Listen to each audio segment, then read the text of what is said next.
अस्सलाम वालेकुम, आप देख रहे हैं PNN स्पेशल। मैं हूं बैदुल्ला सिद्दीकी। नाज़रीन, इस वक्त सुप्रीम कोर्ट ऑफ पाकिस्तान के सामने एक इंतहाई अहम नौयत का सवाल है और वो सवाल ये है कि 62(1)(f) के तहत होने वाली नाअहली की मुद्दत सुप्रीम कोर्ट की अपनी तशरीह के मुताबिक ताहयात होगी या फिर पार्लियामेंट की कानून साजी के जरिए इलेक्शन एक्ट के तहत 5 साल होगी। और इस सवाल का जवाब तलाश करने के लिए आज भी अदालत लगी और आज की अदालत में chief justice of Pakistan justice Qazi Faez Isa ने इफ्तिखार चौधरी साहब से लेकर आज तक के मामलात को मूड का नाम देते हुए ये सवाल किया, ये रिमार्क्स दिए कि मूड हो तो ताहयात, मूड ना हो तो 5 साल, यानी नाअहली के मामले में कुछ को 5 साल की रियायत मिली और कुछ को ताहयात का स्टैंप लगाकर बाहर कर दिया गया। साथ ही साथ बार बार चीफ जस्टिस साहब ये पूछते रहे कि ये शेख आई तो आई कहाँ से, यानी वो डिक्टेटर्स की तरफ भी इस केस की समात में बार बार आपको जाते हुए नजर आएंगे। वहीं उन्होंने ये भी कहा कि ये मयार इतना बुलंद कर दिया गया है, पैमाना इतना बुलंद कर दिया गया है कि अगर ये जजेस के लिए होता तो शायद यहाँ पर आज कोई जज भी ना बैठा हुआ होता, हम जज भी नहीं बन सकते थे। खैर,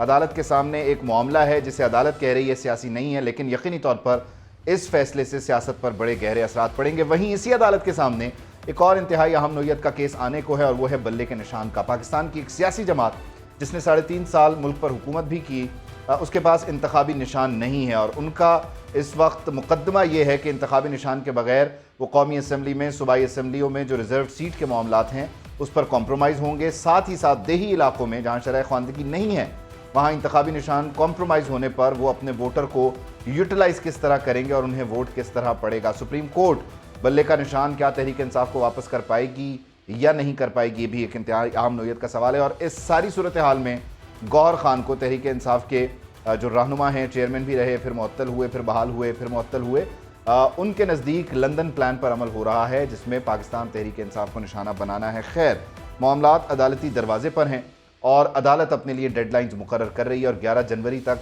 नाअहली की मुद्दत से मुतालिक फ़ैसला हो जाएगा। लेकिन अदालतों तक मामलात क्यों जाते हैं और अदालतों से आने वाले मामलात क्या सबके लिए काबिल कबूल हो भी सकते हैं या नहीं हो सकते, पैनल आपके सामने पेश करता हूँ। इन तमाम मौजूद लोगों की राय जानेंगे, डिस्कशन को आगे लेके चलेंगे। ईसार राना साहब सीनियर सहाफ़ी तज्ज़ियाकार हमारे साथ मौजूद हैं। राना साहब, बहुत शुक्रिया आपके वक्त का। मोहम्मद नौशाद साहब हमें ज्वाइन कर रहे हैं, सीनियर सहाफ़ी तज्ज़ियाकार हैं। बहुत शुक्रिया नौशाद साहब, thank you so much for your time. Nazir लगारी साहब अब से कुछ देर बाद हमारे साथ मौजूद होंगे। इसके अलावा राजा आमिर अब्बास साहब भी हमारे साथ मौजूद होंगे।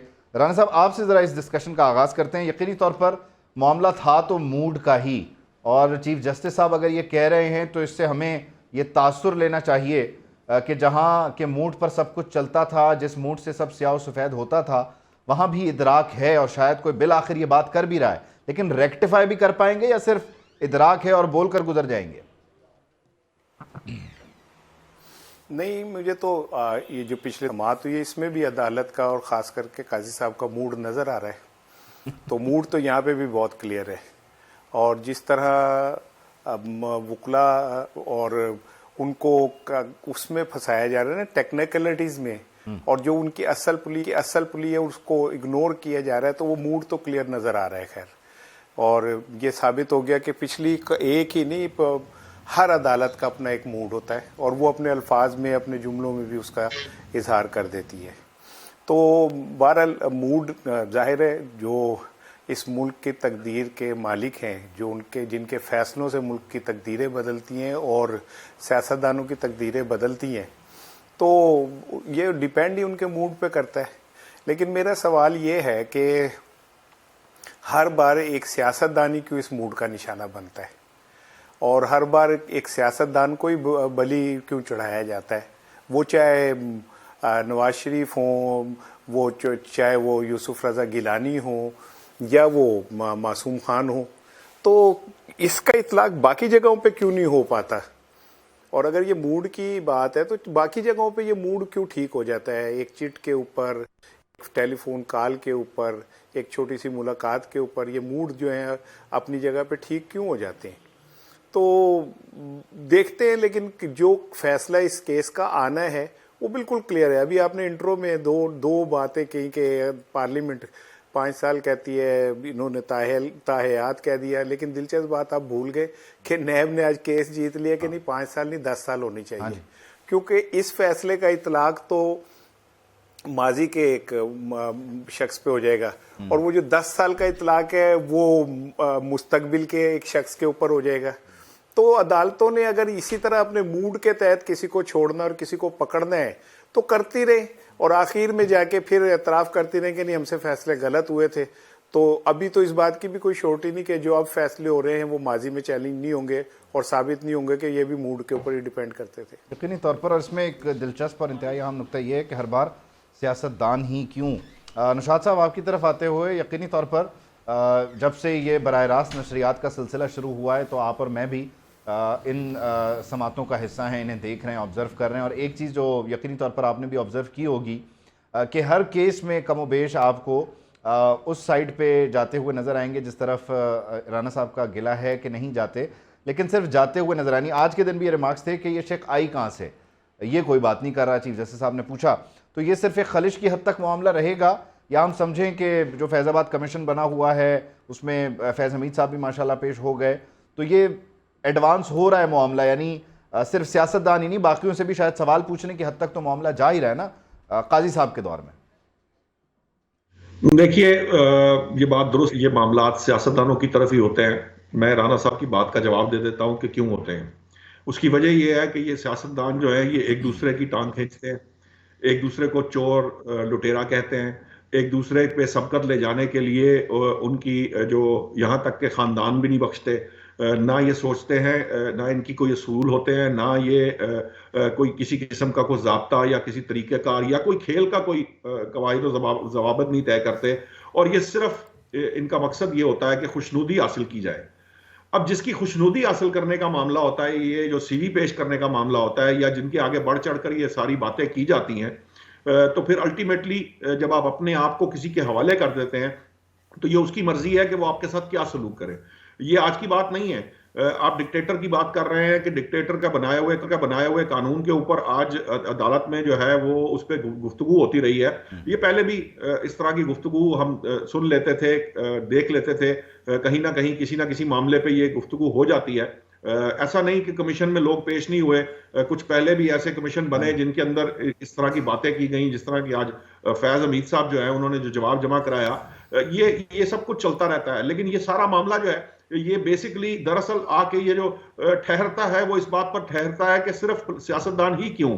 तो सियासतदान की अपनी गलतियां कोताही हैं। आपको याद होगा कि गुज़िश्ता दौर जो था तहरीक इंसाफ का, उस दौर के अंदर कुछ ब्यूरोक्रेट्स के ऊपर मामलात जो हैं वो सख्ती की गई, उन्हें जेलों में जाना पड़ा, और फिर उसके बाद उन्होंने जब मामलात को जो जिसे कहते हैं ना कि ब्यूरोक्रेसी ने पसंद नहीं किया, तो उसके बाद उनमें इत्तेहाद हो गया, बावजूद इसके कि उनके यहाँ तो ग्रुपों की लड़ाइयाँ भी हैं कि डीएमजी ग्रुप जो है वो किसी को पसंद नहीं करता, जो एडमिनिस्ट्रेटिव है वो दूसरे किसी ग्रुप को या पोस्ट ऑफिस को या पुलिस को या किसी और को, ये इनकी आपसी लड़ाइयाँ हैं। लेकिन जब ये मामला आया तो ब्यूरोक्रेसी जो है वो मुत्तहिद हो गई, और उसके बाद उन्होंने रियासत का जो कारोबार है उसको एक ठप करके रख दिया। और इस बात को जो बानी कायद हैं इमरान खान साहब तहरीक इंसाफ के, उन्होंने भी इसको बरमला कहा भी, बात भी की इसके ऊपर। इसके अलावा भी बहुत सारे लोगों ने इसके ऊपर गुफ्तगू की, और हम भी ऑब्जर्व करते थे कि जो कारोबार रियासत है वो रुक कर रह गया था।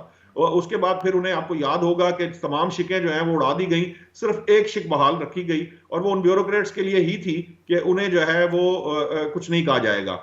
तो मामला ये है कि ये जो हमारे यहाँ अंदाज़े सियासत है और ये सियासतदानों का जो आपसी लड़ाई झगड़ा है, ये अगर असूलों की बुनियाद पर होता या असूलों के तहत हो रहा होता तो शायद कुछ मामलात मुख्तलिफ होते। लेकिन ये चूंकि ये खुशनुदी के लिए होता है, आप देख रहे हैं कि लोग यहाँ सीवी पेश कर रहे हैं, लोग यहाँ पे अपने आप को वजीर आज़म का उम्मीदवार बना रहे हैं, लोग ये कह रहे हैं कि जनाब हम बेहतर परफॉर्म कर सकते हैं, हमें मौका दिया जाए, बावजूद इसके कि वो ये नहीं देखते कि उनके पास उन्होंने टोटल कागजात नामजदगी उस पार्टी ने कितनी जमा कराए हैं, कितने हलकों से वो लड़ रहे हैं। इवन उसके बावजूद वो ये समझते हैं कि वो जोड़ तोड़ की सियासत करके या फिर वो जो बाजार गर्म करेंगे हॉर्स ट्रेडिंग का या इस तरह के मामलात होंगे, और फिर वो अगर वज़ारत उज़्मा पर जाकर बैठेंगे तो फिर वही हालात होंगे जो 2018 की हुकूमत के दौरान बैसाखियों की हुकूमत ली गई थी, और बाद में कहा जाता था जी इत्तेहादी हमें चलने नहीं देते, या पीडीएम की हुकूमत की तरह के जी चूंकि ये पीडीएम की हुकूमत है इसलिए हम डिलीवर नहीं कर पा रहे, और हमें अगर हमारी 2/3 मेजॉरिटी होती तो हम डिलीवर करते। और आज जब नवाज शरीफ साहब या नून लीग जो है वो भी इसी तगादौ में लगी हुई है कि जी हम ज्यादा से ज्यादा नंबर सिक्योर कर लें, क्योंकि जितने नंबर होंगे उसके अकॉर्डिंगली हम हुकूमत बनाने की पोजीशन में होंगे। अगरचे कि वो आईपीपी को अभी तक उनके मामला तय नहीं हुए, या किसी दीगर जो ये परवेज खटक साहब की पार्टी है उससे भी नहीं हुए, मुत्तहिदा कौमी मूवमेंट से हो गए हैं, JUI फे से हो गए हैं, किसी हद तक काफ लीग से भी हो गए हैं। लेकिन ये सारा जो मामला है इसका मकसद यही है कि ये किसी तरह से अनाना इक़्तिदार संभाला जाए, और उसको संभालने के लिए ना कोई असूल है, ना कोई ज़ाब्ता है, ना कोई तरीक़ेकार है। ये जो खेल के कवायद और ज़वाबित वाली आप बात कर रहे हैं ना, इसको ज़रा मज़ीद इसका मज़ा लेते हैं नौशाद साहब। ज़रा इसार राना साहब को भी इसमें शामिल करते हैं। राना साहब, ये जो खेल है इसमें यकीनी तौर पर कायदे भी होंगे, इसके ज़ाब्ते भी होंगे, लेकिन इसमें बुनियादी तौर पर जो कमज़ोरी है वो खिलाड़ियों की मालूम होती है। अब ये खिलाड़ी बज़ाते ख़ुद बड़े कमज़ोर होते हैं, या ये चुने इस तरह से जाते हैं कि ये कमज़ोर हों और जो कायदे और ज़ाब्ते हैं उनको फिर एक्सप्लॉइट करके इनकी कमज़ोरियों के हिसाब से बवक्त ज़रूरत इनको जो है वो इस्तेमाल कर लिया जाए, किसी को अर्श पर और किसी को फ़र्श पर लाया जाए। तो ये खिलाड़ियों की कमज़ोरी है जिसकी वजह से खेल के जो कवायद और ज़वाबित है वो उनके साथ खेल करते हैं। देखें, अभी जो नौशाद साहब बात कर रहे थे, मैं बसद एहतराम नौकरी की ते नखरा की, ये मेरे एडिटर हैं तो फिर मैंने कल इनके सामने पेश होना है, तो मैं तो नौकरी की इजाज़त बचाते हुए ये अर्ज करूंगा कि ये सियासतदान, देखें ना, यहाँ पे भी हमने सियासतदानों के खाते डाल दिया सारा, आप अपनी राय वो करते हैं। मुझे ये बताएं कि राणा साहब आप बिल्कुल प्लीज बात करें, कोई मसला नहीं सर, आप खुलकर अपनी राय दीजिए। इस प्रोग्राम का मूड ये नहीं है सर कि हम मैं आपके मौक़िफ़ का एहतराम करूंगा। बात ये कि यहाँ पे भी नौशाद साहब ने ना सियासतदानों पे डाल दिया, ये लड़ते हैं, ये यूं हैं, ये यूं हैं, ये यूं हैं।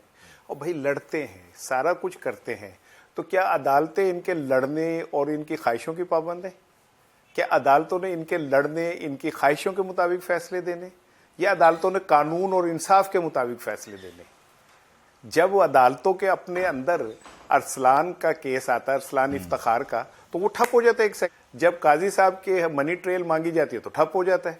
इस तरह जब जजिस ब्रादर के मसाइल आते हैं तो ठप हो जाते हैं। सियासतदानों के आते हैं तो फौरी फैसले होते हैं और उनको रगड़ा भी लगता है, उनके साथ सब कुछ भी होता है। तो सियासतदान अगर लड़ते भी हैं आपस में, सियासतदान अगर बुरे भी हैं, सियासतदान बहुत खराब भी हैं, तब भी जुडिशरी तो कहते ही अदलिया अंधी होती है। उसने ये थोड़ी देखना है कि ये मासूम खान खड़ा है या मियाँ साहब खड़े हैं। उसने तो ये देखना है कि कानून कहाँ खड़ा है, कानून क्या कह रहा है, आइन क्या कह रहा है। अब आज आप कह रहे हैं कि जी वो नाअहली वाला जो है वो हम पार्लियामेंट से यूं होना था, तो जब फैसला दिया था तो पार्लियामेंट से कर लेते रिजू। आज आपको याद आ रहा है। और ये जो एक तरीकेकार है ना कि जो भी जुडिशरी जहां से स्टार्ट करती है वो कहती है पिछले वाले खराब थे, पिछले वाले गलत थे, हम ठीक है, पिछले वालों ने सारे फैसले गलत किए, अब हम ठीक फैसले करेंगे। तो ये इटसेल्फ आप आम आदमी को ये मैसेज दे देते हैं कि जुडिशरी जहां से खत्म होती है वो खराब होती है और जहां से शुरू होती है वो ठीक होती है। पिशावर हाई कोर्ट अगर कोई फैसला दे और लाहौर हाई कोर्ट कोई फैसला दे, तो ऊपर बैठे हुए जो बड़े बेंच के लोग होते हैं वो कहते हैं कि इन्होंने तो बहुत गलत किया। कि क्यों? वो जज नहीं है। पिशावर हाई कोर्ट वाले जज साहब ने अगर बल्ले के हक में फैसला दिया तो उन्हें छुट्टी पे वो कैसे चले गए और उनकी जगह फिर नई अदालत कैसे लग गई? आप तो अपनी जरा तो तरफ तो तवज्जो दे देना कि आप चले माजी वाले उन्होंने तो बड़ी गलतियां की, तो आप खुद क्या कर रहे हैं?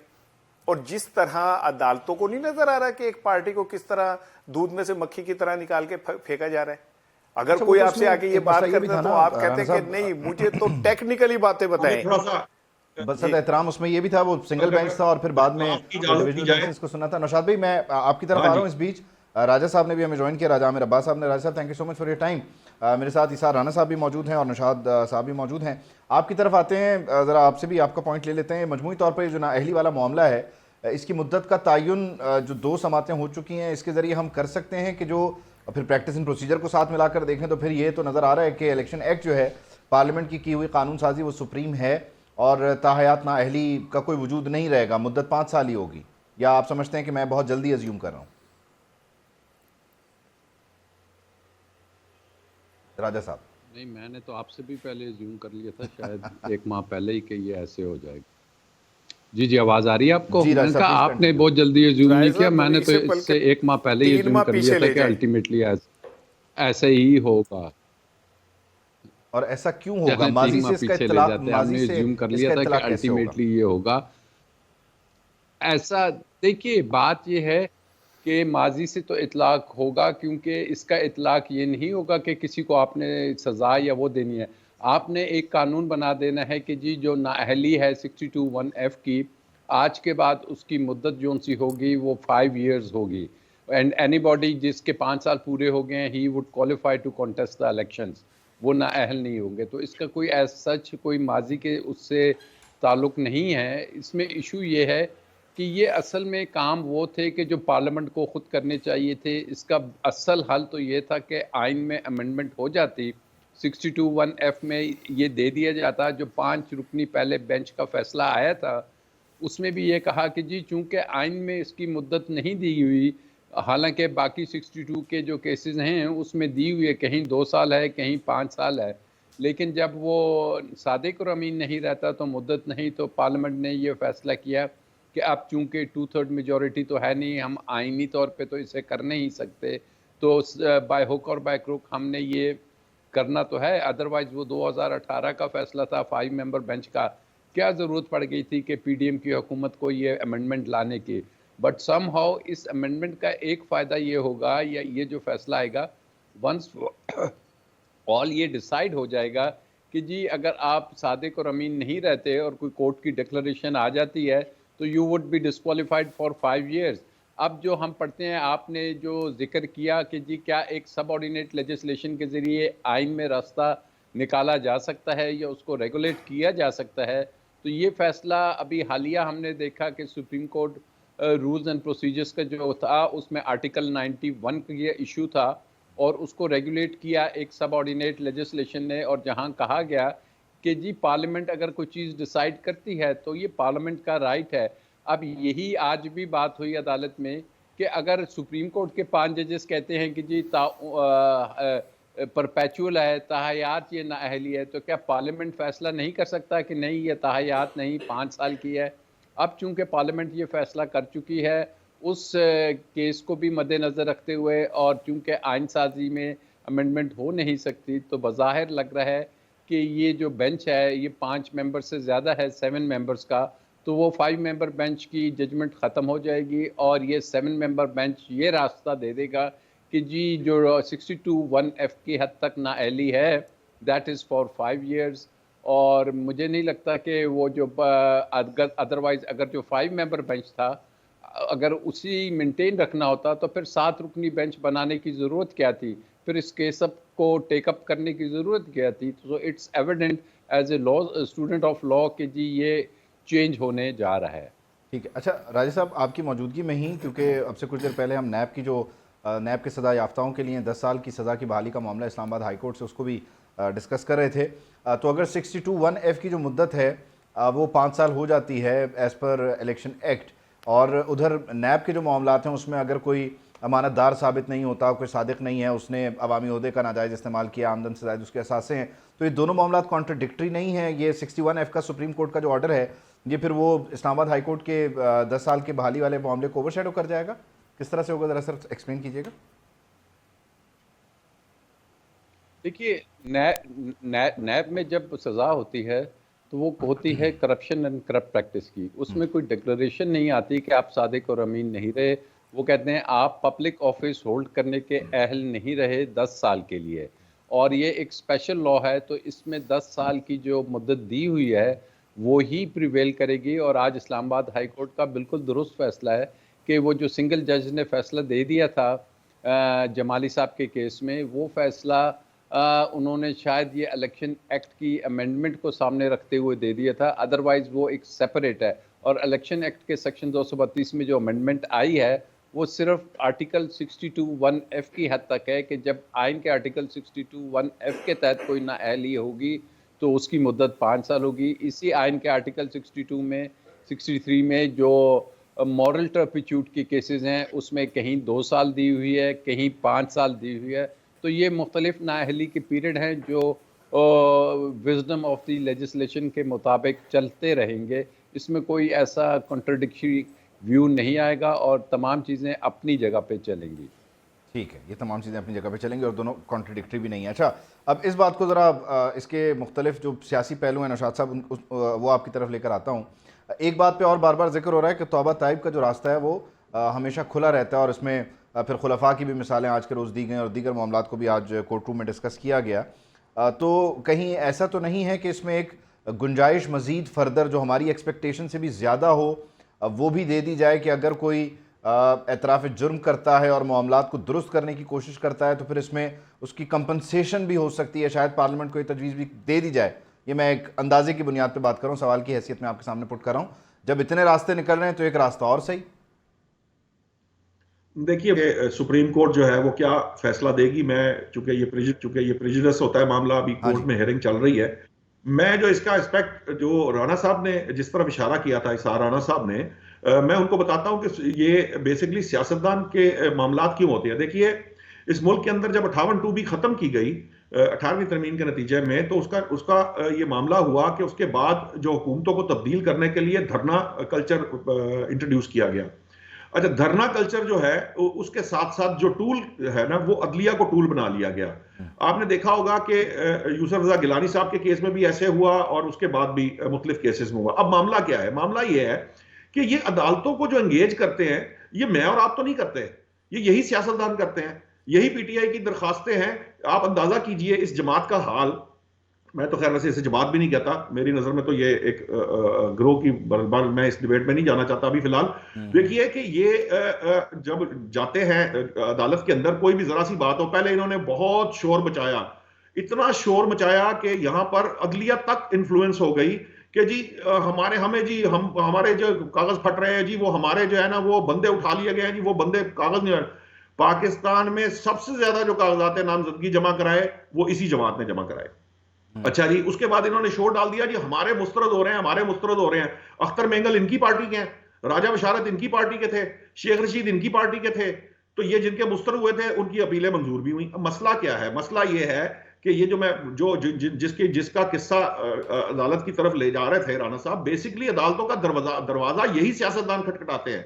यही सियासतदान है, यही पीटीआई थी जो लाहौर हाईकोर्ट चली गई थी और इंतखाबात की जो तारीख है उसमें डिले आने का इम्कान पैदा हो गया था। यही पीटीआई थी जो जाके तो लेवल प्लेइंग फील्ड की एक केस चला रही है अदालत के अंदर।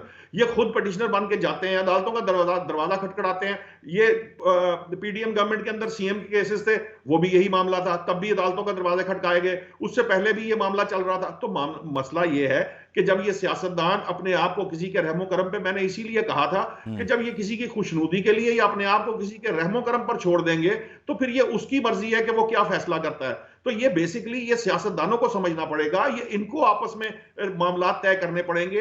अब सियासतदान कानून साजी, अभी ये आर्ग्यूमेंट हो सकता है कि जी ये आईनी तरमीम के जरिए होना चाहिए था या सिंपल लेजिस्लेशन होनी चाहिए थी, हो सकता है। लेकिन अगर ये सियासी जमातें बैठ के तय कर लें कि अब ये मामला जो है ये किसी के फायदे का है या नुकसान का है, राणा साहब को लगा कि वो एक को अब दोबारा जो अंदर है उसको ज्यादा देर तक टांगना है, तो भाई अगर ये था जब वक्त था, जब आप खुद नाने इक़्तिदार पे थे, जब आप ये खुद चीजों को खत्म करते थे या चीजों को खराब करते थे या ये केसेस डालते थे, तो उस वक्त ये सोचा जाना चाहिए ना कि कल को मैं भी इस जगह खड़ा हो सकता हूं। ये तो कानून कुदरत है, जो किसी के लिए गड़ा खोदता है उसी में गिर जाता है। और हम तो देख रहे हैं कि जो कुछ कल नवाज शरीफ के साथ हो रहा था आज इमरान खान के साथ हो रहा है। जब उसके साथ हो रहा था तो इमरान खान साहब क्या कर रहे थे या पीटीआई क्या कर रही थी, तो आज अगर नवाज शरीफ कर रहा है या नून लीग कर रही है तो उसके साथ भी आने वाले वक्त में हो जाएगा। हम पीपल्स पार्टी के साथ भी ये मामला देखते रहे।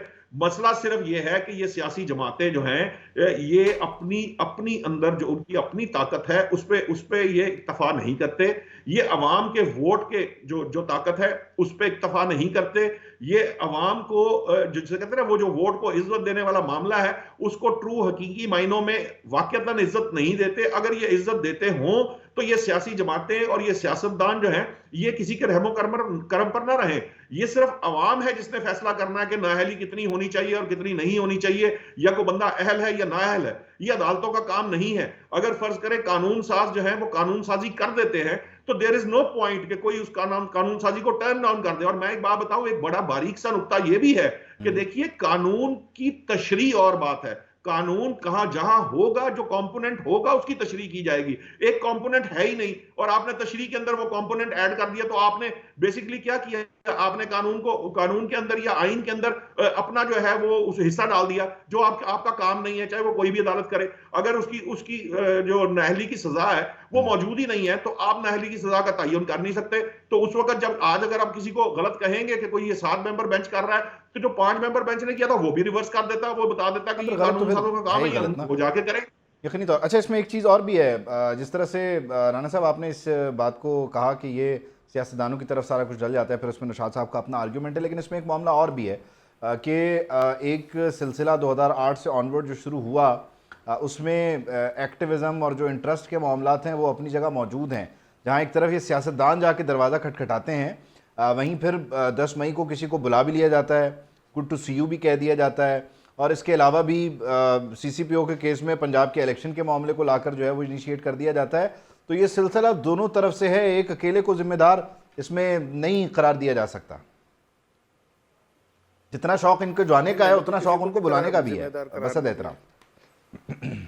नहीं, मैंने तो नहीं जिम्मेदार करार दिया। मैंने तो ये कहा है कि अगर सियासतदान सारा कुछ ये करते हैं तो क्या इनकी बेवकूफ़ियों को जवाज बना के आइन को तोड़ा जा सकता है, या अदालतें जो हैं इनकी बदमालियों को जवाज बना के कोई भी फैसला कर सकती हैं? मेरा तो सवाल ये है।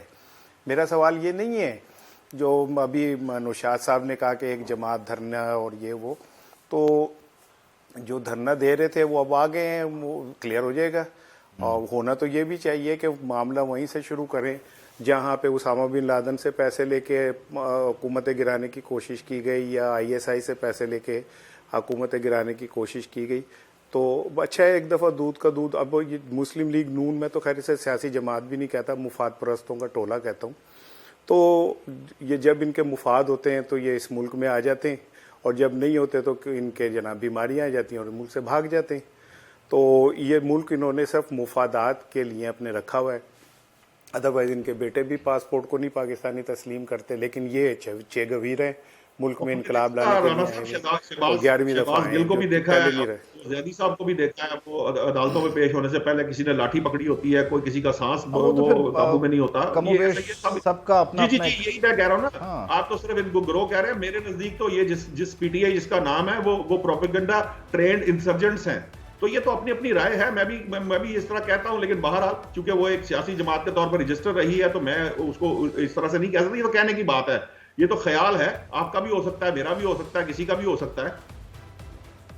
चलें, ठीक है। राना साहब मुस्कुरा रहे हैं, और इसी मुस्कुराहट के बीच में मैं ये काम करता हूँ, मैं एक ब्रेक शामिल कर लेता हूँ। ब्रेक के बाद आते हैं तो फिर इस आर्गूमेंट को आगे लेके चलते हैं।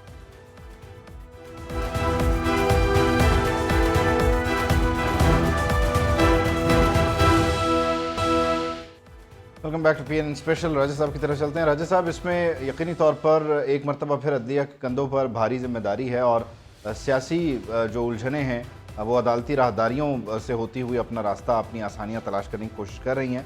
इसमें जो बार बार एक सवाल हो रहा है वो या एक आर्ग्यूमेंट है वो ये कि सियासतदानों की कमज़ोरियाँ हैं, लेकिन राना साहब कहते हैं कि सिर्फ सियासतदानों की कमज़ोरी नहीं है, फिर जिसमें वो जुडिशल एक्टिविज़म वाला पॉइंट मैंने भी ऐड किया। आप समझते हैं कि ये दोनों तरफ उतना ही शौक़ है मामलात को इस तरफ ले जाने का, या गलती आपके नज़दीक भी सिर्फ सियासतदानों की ही है? देखिए, ये गलती सियासी, जुडिशरी की और इस्टेब्लिशमेंट की, ये तीनों का मिक्सचार है। ये किसी एक पे हम नहीं कह सकते। अगर हम देखते हैं, आप सिकंदर मिर्ज़ा को छोड़ दें, आप आ जाइए, ज़ियाउल हक साहब आए, इस्टेब्लिशमेंट आ गई, फिर आप देखिए 1988 में हुकूमत आती है, इसहाक खान साहब को कौन तोड़ने के लिए इंस्टिगेट करता है, फिर वही इसहाक खान साहब को दूसरी पार्टी पाकिस्तान पीपल्स पार्टी उसको आके लगी होती है सियासत को छोड़ के कि किसी तरीके से ये हुकूमत तोड़ दी जाए। आगे चलते जाएं, आपको काकड़ फार्मूला नज़र आ जाएगा, सदर लगारी नज़र आ जाएगा। अदालतों को पंजाब के वज़ीर आज़म की हुकूमत तो बहाल कर देती है, लेकिन उसकी बजाय जब सिंध की बारी आती है तो वहाँ बहाली नहीं होती। तो ये सिलसिला इन तीनों का, आगे मुशर्रफ साहब आ जाते हैं, फिर वही अदालत है जो उनसे कह देती है कि जी आपको तो आइन में अमेंडमेंट करने का इख्तियार है। आज तो बात हो रही है कि जी आइन को आप रीड इन नहीं कर सकते, आइन में आप ये नहीं कर सकते, लेकिन वही सुप्रीम कोर्ट जाके इजाज़त दे देती है अमेंडमेंट की। तो इट्स ऑल अ मिक्सचर जो कि अनफॉर्चुनेटली अभी तक ख़त्म नहीं हुआ। 2018 के इलेक्शंस को देखें, 13 के इलेक्शंस को देखें, अब की बार देखें, तो वही चीज़ रिपीट हो रही है। ये सियासतदान सबक हासिल नहीं कर रहे। अल्टीमेट जो लॉस होता है, वो लॉस जो है वो सियासतदान उठाते हैं। अदलिया को भी कोई एज सच लॉस नहीं होता, वो भी अपनी कुर्सियों पे बरजमान रहते हैं, टेनोर पीरियड होता है उनका, इस्टेब्लिशमेंट भी अपनी जगह वो रहती है। सियासतदानों को फिर जेलों में भुगतना पड़ता है, उन्हें एक दूसरे के खिलाफ जो ये केसेस होते हैं वो फिर सफ़र भी करते हैं, तो फिर भी वो समझते नहीं। अगर आज भी वो मिल जाए और कहें कि जी जो इलेक्शंस कराने हैं, इस तमाम चीज़ों का हल ये है कि जी आइन क्या कहता है, डेमोक्रेसी की बात करता है, जमहूरियत की बात करता है, फ्री एंड फेयर इलेक्शंस की बात करता है।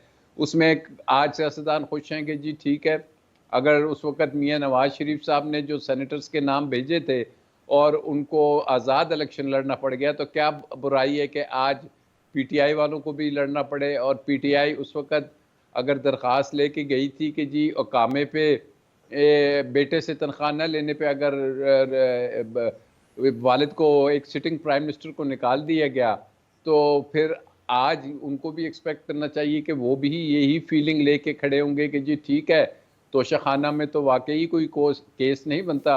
वो जज दिलावर ने जो जजमेंट दी हुई है, आप यकीन करें कि वो 1-5 मिनट भी किसी आला अदलिया में वो सस्टेन नहीं हो सकती, लेकिन सिस्टम उसी को चला रहा है आगे, और जो चलाने वाले हैं उन्हें पता है कि ये एक दूसरे की टांगे खींचते रहेंगे। तो अल्टीमेटली आई ब्लेम पॉलिटिशियंस कि जो सियासी ढांचा है उसको अगर किसी ने मुत्तहिद या मजबूत करना था, वो तो आते इसलिए है ना जी। पॉलिटिशियन किस लिए आता है? वो तरक्याती फंड्स की नज़रें रख के तो आ जाता है, लेकिन वो सिस्टम को, पार्लियामान को मजबूत करने के लिए नहीं बैठते। पॉलिटिकल पार्टीज सिर्फ बारियों का इंतज़ार करते हैं, and this is what they are facing. और ये अभी आप देखेंगे ये सिलसिला एक साइकिल है जो आगे मज़ीद आपको नज़र आती रहेगी कि अनलेस एंड अनटिल ये बैठ के फैसला कर लें कि जी ठीक है, कुर्बानी देनी है, एक दफ़ा देनी है, हमने बैठ के अदालतों को अपने पार्लियामान के कामों में ये कानून साजी में दखल अंदाजी की इजाज़त नहीं देनी,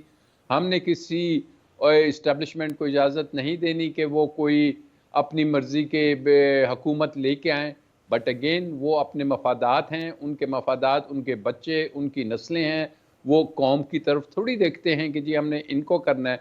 उन्हें पता है कि जी आज मेरा बेटा बनेगा, मेरी बेटी बनेगी, और ये साहब इनको पता है कि जी हम आए कैसे थे, ये भी देखे, पीटीआई भी देखे, और इश्यूज हैं जो कि उससे ग्राउंड पे मौजूद हैं।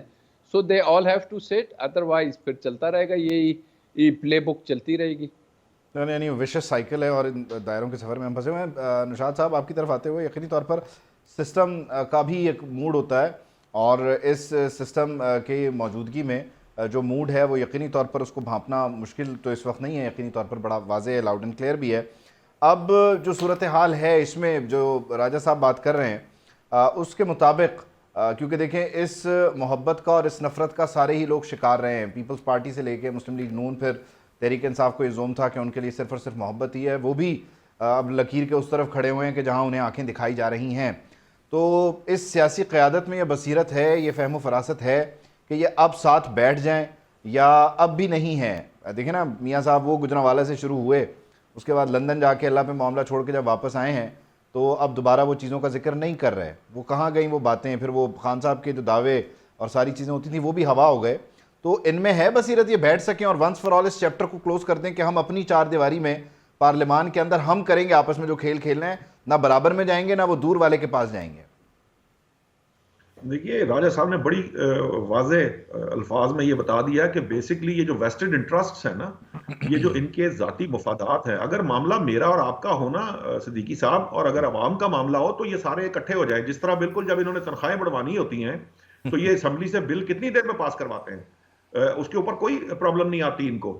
जब इन्होंने अपनी मर्जी का कोई काम करना होता है तो अपोजिशन भी मिल जाती है, अपोजिशन बेंचों से ये बात भी कर लेते हैं और उस लेजिस्लेशन को आगे भी बढ़ा लेते हैं। मसला सिर्फ यह है कि ये जो जाती मुफादात हैं, जब तक ये इससे बालातर होकर कौम का नहीं सोचेंगे, मेरा और आपका नहीं सोचेंगे, तब तक इनके मामला जो है वो दुरुस्त हो ही नहीं सकते। इतनी आप विजन की बात कर रहे हैं, ये इतने शॉर्ट साइटेड हैं कि कल तक जिस चीज के ऊपर जिस लेजिस्लेशन को ये टर्न डाउन करना चाहते थे, आज वो उनके अपने गले का तौक बन जाती है। सो मसला ये है कि ये जो हमारे सियासतदान हैं, इनका प्रॉब्लम ये है कि एक तो माशाल्लाह हमारी कौम भी वैसे ही है। कौम को ये मालूम होना चाहिए कि देखिए, कोई शख्स कोई भी दावे करता रहे। अब यहाँ पे डबल तनख्वाहों के दावे और डबल इनकम के दावे, और पता नहीं हमारे पास यहाँ पर तनख्वाहें देने के पैसे नहीं है, कहां से डबल तनख्वाहें हो जाएंगी? आपको अगले 5 साल ये जो आपकी मईशत की हालत है, अगर आप दुरुस्त रास्ते पे चल रहे हो तो 5 साल आपको सिर्फ अभी फायर फाइटिंग के लिए चाहिए। वो जो जमाना जो था वो गुजर गया, जिसके ऊपर आप बैक करके ये कहते हैं कि 2018 के हालात है, उन हालात को वापस लाने के लिए 5 साल तो वैसे ही आपके लग जाएंगे। सो इसलिए ये बातें करना बड़ा आसान है।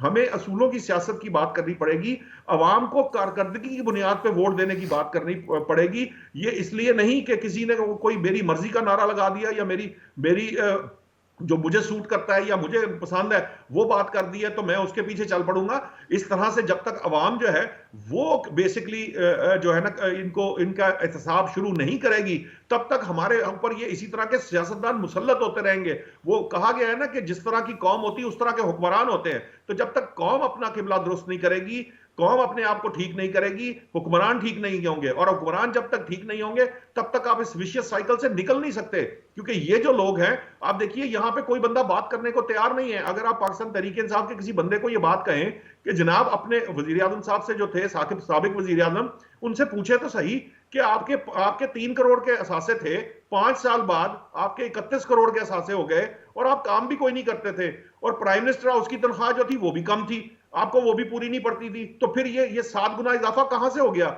लेकिन ये पीटीआई का कोई बंदा ये सवाल नहीं पूछेगा। इसी तरह से नून लीग का कोई बंदा जो है वो नवाज शरीफ पर उंगली उठाने को तैयार नहीं है।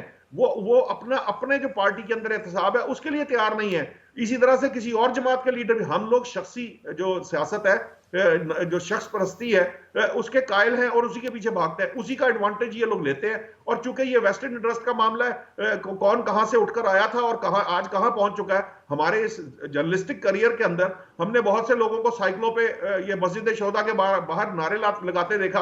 अब उनके लैंड क्रूजरों के पीछे जो है वो 8-8 जो डाले हैं, उनका काफिला चल रहा होता है। तो ये हमारी आंखों के सामने हुआ है, हमें पता है ये सब कुछ कैसे हो रहा है, और ये होता ही सिर्फ एस्टैब्लिशमेंट की मदद से है और मखसूस जो पावर कॉरिडोर्स है उनकी मदद से होता है। मदद इसलिए वहां से ली जाती है कि जो नलायक आदमी है या जो वीक आदमी है उसको वो लाकर हमारे सरों पर बिठा देते हैं और उससे काम लेते हैं। जब काम पूरा हो जाता है तो उसको उठा के मक्खन में बाल की तरह से साइड पर निकाल देते हैं। ये जो राणा साहब ने कहा था कि बड़ी सफाई से निकाला जा रहा है, तो बात यह है कि जब तक ये सियासतदान जो है, ये मैं इनको मुर्दे इल्जाम इसलिए ठहराता हूं कि देखिए राजा साहब ने भी आपको ये बता दिया कि ये मुर्दे इल्जाम इसलिए ठहरने चाहिए कि ये सारी चीजों की ठीक करने की जिम्मेदारी इनकी है। एस्टैब्लिशमेंट को कंट्रोल करना इनकी जिम्मेदारी है, अदलिया को अपनी हदूद में रखना इनकी जिम्मेदारी है। इन्होंने ही कानून साजी करनी है, इन्होंने उन इदारों को अपनी अपनी जगह पर वापस भेजना है। मैंने तो और आपने तो ये काम करना नहीं है ना, हम ये काम कर सकते हैं। तो फिर अल्टीमेटली चूंकि ये जिम्मेदारी लेते हैं तो फिर जिम्मेदार इन्हीं को ठहराया जाएगा ना, मुझे और आपको नहीं ठहराया जा सकता। नहीं, वो वैसे कोशिश तो की थी, वो ट्वीट रिजेक्टेड वाला ट्वीट भी डिलीट करवाया था, लेकिन फिर पता नहीं, फिर बाद में उसी शख्स को पूछना पड़ा जिसने बताया था कि आपकी ये जगह, उसने पूछा पड़ा मुझे मेरी जगह से क्यों निकाला। तो ये भी एक दीवाने का ख्वाब नहीं है ये नशाद साहब? नशाद साहब आपकी आवाज़ नहीं आ रही। ये भी एक दीवाने का ख्वाब है वैसे कि ये सियासतदान बताएंगे कि किसकी क्या जगह है। जब आप ये इल्ज़ाम लगाते हैं कि ये लाइव किसी के हैं, तो ये उन्हें कैसे बताएंगे, या अदलिया को कैसे बताएंगे कि किसकी क्या जगह है? ये तो अपनी जगह तलाश करने के चक्कर में लगे रहते हैं राणा साहब, और अपनी जगह महफूज करने के चक्कर में लगे रहते हैं। इसमें कोई भी हो सकता है, मासूम खान भी हो सकता है, मुझे क्यों निकाला भी हो सकता है, या कोई और कार्ड भी हो सकता है। आप मुझसे पूछ रहे हैं? जी राणा साहब जी। अच्छा, मैंने कहा शायद मुझे भूल गए आप। नहीं, बिल्कुल नहीं भूले राणा साहब। देखिए, एक तो मैं एक अर्ज कर दूं कि मैं बड़े तहम्मुल से सबकी बात सुनता हूं, तो मेरी रिक्वेस्ट ये है कि मेरी भी बात पूरी होने दी जाए जी प्लीज। और अब मैं जो भी कहता हूं सही है या गलत है उसे बर्दाश्त किया जाए। वो बीच में जब जज्बात आ जाते हैं तो वो मेरी बात तो पिछली दफ़ा भी पूरी नहीं हो सकी थी, तो मैंने कहा शायद मेरे साथ वही सलूक हो रहा है जो ताकतवर उम्र आवाम के साथ करते हैं ना, कि उन्हें बोलने नहीं देते। क्या बोलेगा तो सच बोलेगा, तो सच बर्दाश्त नहीं होना। तो मैं रिक्वेस्ट यही करूंगा कि ज़रा मुझे भी थोड़ा सा क्वेश्चन दे दिया जाए। जी प्लीज प्लीज। अब जो आपने सवाल किया, देखिए मैं एक छोटी सी चीज़ अर्ज करूं कि ये जो चूहे बिल्ली का खेल है कि पहले अंडा पैदा आया था या मुर्गी आई थी, इसका तयन करना बहुत मुश्किल है कि सियासतदान और इस्टेब्लिशमेंट और सियासतदानों को इस्टेब्लिशमेंट को यूं करना चाहिए यूं। लेकिन मैं एक छोटा सा आपको थीसिस देता हूं, मेरा है, वो इस पर किसी को एतराज़ हो सकता है तो वो ज़रूर कर ले, लेकिन मेरी बात पूरी होने के बाद। तो देखें 1990 में ना भारत और इंडिया और पाकिस्तान मुआशी तौर पे एक दौड़ में थे। पाकिस्तान थोड़ा सा ऊपर था और भारत को डिफ़ॉल्ट का सामना था। अच्छा, फिर अचानक नरसिम्हा राव आए, उन्होंने कुछ पॉलिसीज़ ऐसी की कि वो डिफ़ॉल्ट से भी बच गए और आज भारत दुनिया की तीसरी चौथी बड़ी इकॉनमी है। 1981 में इस्टेब्लिशमेंट ने जुल्फ़िकार अली भुट्टो के बाद कि ये अवामी लीडर पैदा हो जाते हैं और यूं हो जाता है यूं, उन्होंने एक प्रोजेक्ट लॉन्च किया नवाज शरीफ के नाम पे 1981 में। मियाँ साहब ने कोठियाँ छोटियाँ बना के दी, फिर वो आ गए। उसके बाद इस्टेब्लिशमेंट मियाँ नवाज शरीफ साहब को जब चाहती है लॉन्च कर देती है। ये कोई चौथी दफ़ा अब लॉन्च होने जा रहे हैं और ये एक रिकॉर्ड है सब कॉन्टिनेंट का, मुगलिया ख़ानदान के बाद शरीफ ख़ानदान का, कि सबसे ज़्यादा बार इक़्तिदार में रहे। वज़ीर आज़म 3 बार, दोनों भाई मिल के 7 दफ़ा वज़ीर आला, कूड़म इनके वज़ीर ख़जाना 3, 4, 5, 6 बार। तो अगर इस एक ख़ानदान ने 42 साल के अंदर पाकिस्तान को डिफ़ॉल्ट के दहाने पे ले आए और फिर हम वो उसी को फिर दोबारा लॉन्च करने जा रहे हैं, मुझे कोई मासूम खान से हमदर्दी नहीं है। उसने अगर तोशा खाने से घड़ी ली है तो मैं तो बिल्कुल दरख्वास्त करूंगा कि उसको सज़ा दी जाए।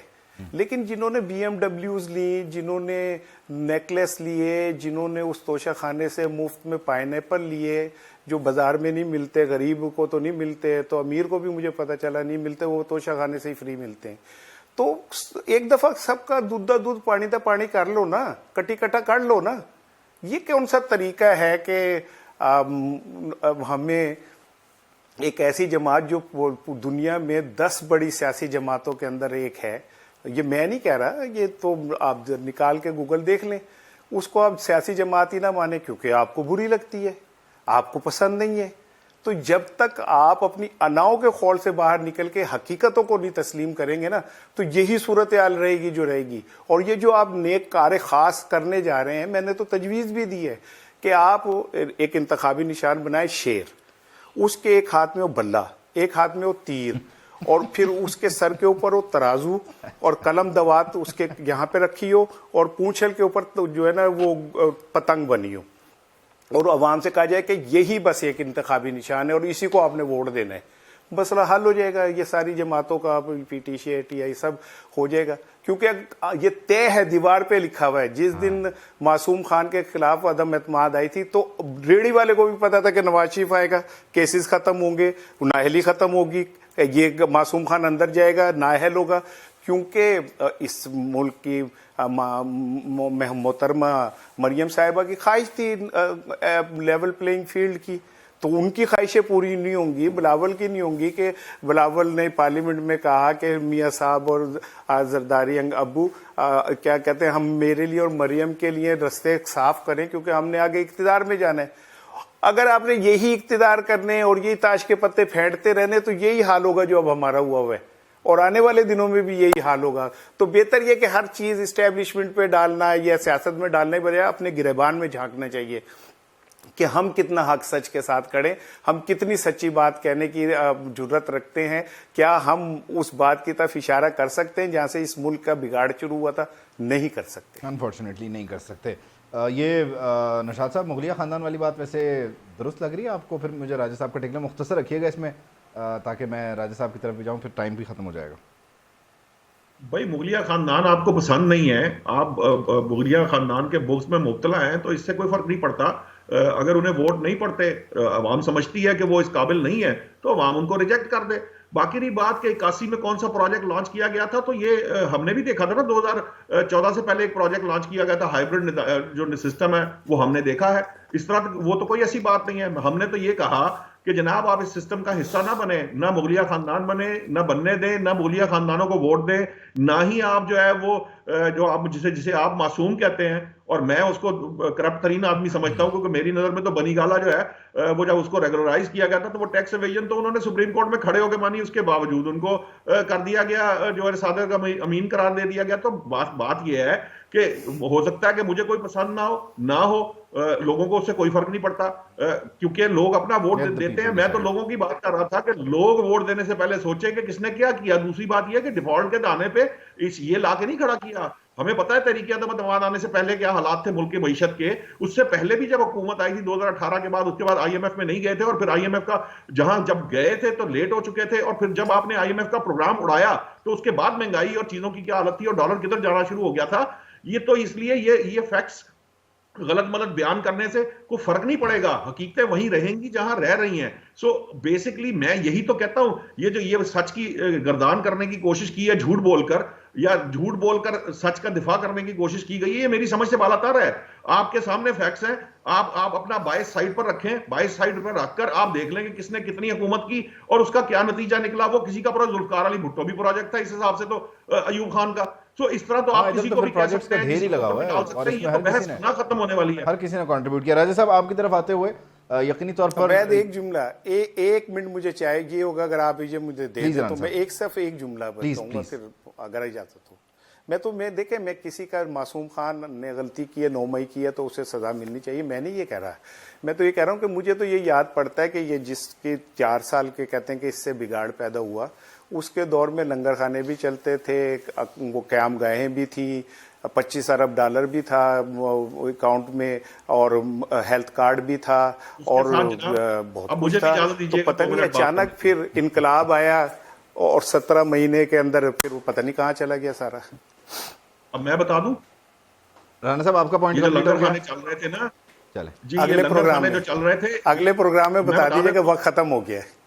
नहीं, मैं अभी बता देता हूँ। लंगर खाने अगले प्रोग्राम में बता दीजिएगा वो वक्त खत्म हो गया। आमिर साहब बोल लें जरा।